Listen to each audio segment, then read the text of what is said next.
अस्सलाम वालेकुम dear students, this is lecture number 8B। Last lecture में हमने 3 न्यूमेरिकल्स किए थे 7.4, 7.5 एंड 7.6। होपफुली आप लोगों ने कर लिए होंगे अपने रजिस्टर्स में। अब आज हम लोग लास्ट 2 न्यूमेरिकल्स बचे हैं वो कर लेंगे, तो हमारे पास ये चैप्टर जो है वो कंप्लीट हो जाएगा। ओके, तो 7.7 numerical is two balls of 40 kg and 20 kg masses attract each other with a force of 3.33 into 10 raised to power minus 7 Newton. Find the distance between the masses if the value of g is equals to 6.67 into 10 raised to power minus 11 Newton meter square per kg square. Two balls हैं जिनके masses आपको given है 40 kg and 20 kg। दोनों एक दूसरे को attract कर रहे हैं एक फोर्स से जिसकी वैल्यू आपको गिवन है। आपको इन दोनों के in between distance find out करना है और ग्रेविटेशनल कांस्टेंट इन्होंने आपको बता दिया है कि जी की वैल्यू क्या होती है। और अगर ये नहीं भी बोलते तो भी आप लोगों को यही याद होनी चाहिए। ओके, तो हम डेटा बना लेते हैं। टू बॉल्स हैं जिनके मासेस आपको गिवन है 40 kg एंड 50 kg।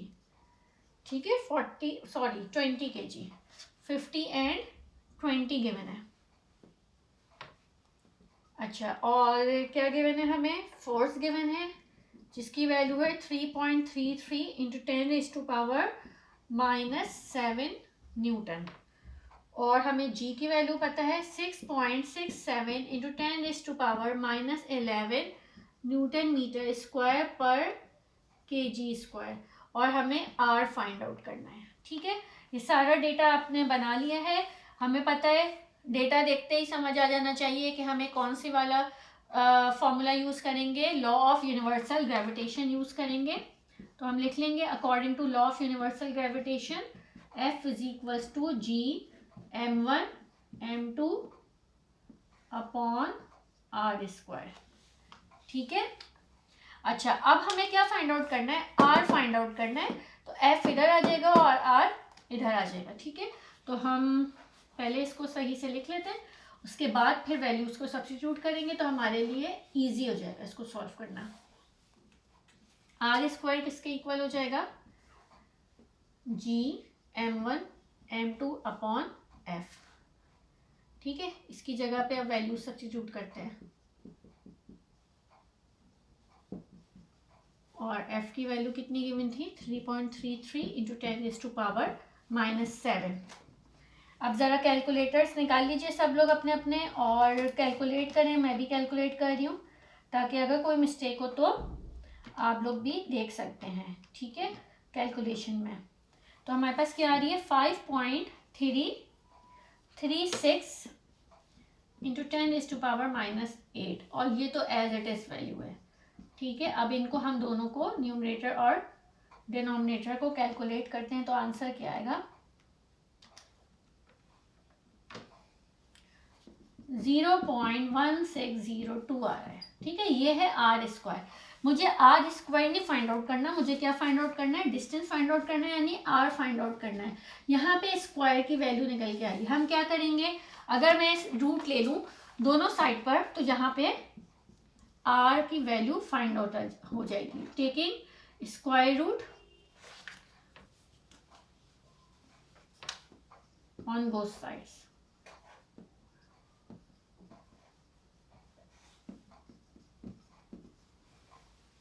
ठीक है,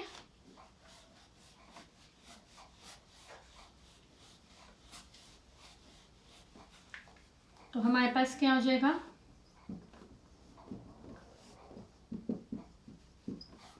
इसको कैलकुलेट करें तो हमारे पास आ गया 0.4 और फिर आर का यूनिट क्या होगा? मीटर। क्या बन जाएगा? 0.4 मीटर आ रहा है। ठीक है क्लास, आ गया समझ में सबको?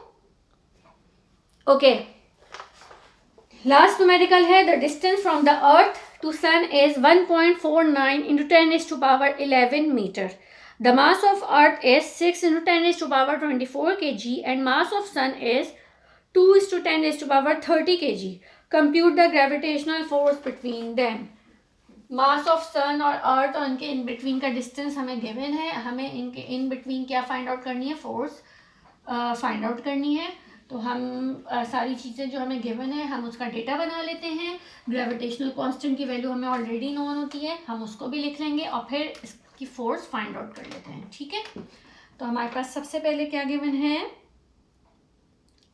डिस्टेंस फ्रॉम अर्थ टू सन। ये अर्थ और सन के लिए, इसलिए मैं इसके लिए इस तरह लिख रही हूँ।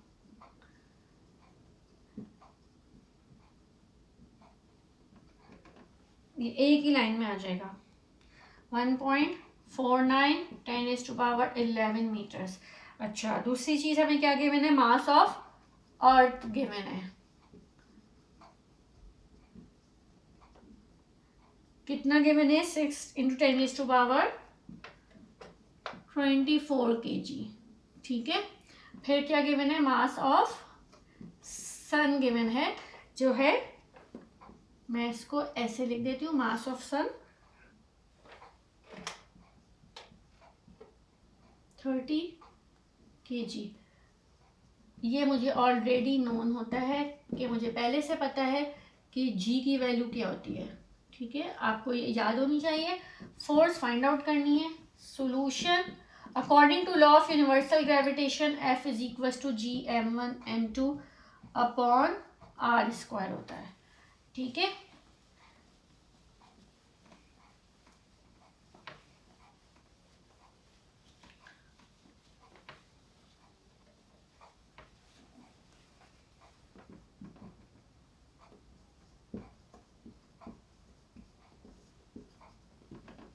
तो हम क्या कर सकते हैं, 6.67 × 10⁻⁻11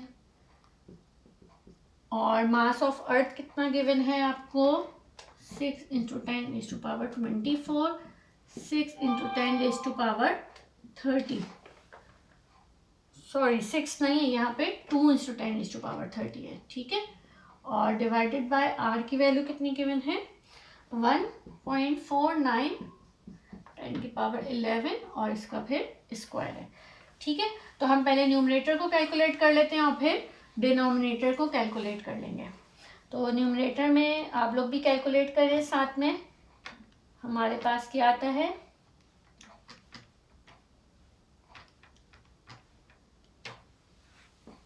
8.004 × 10⁻44 आ रहा है।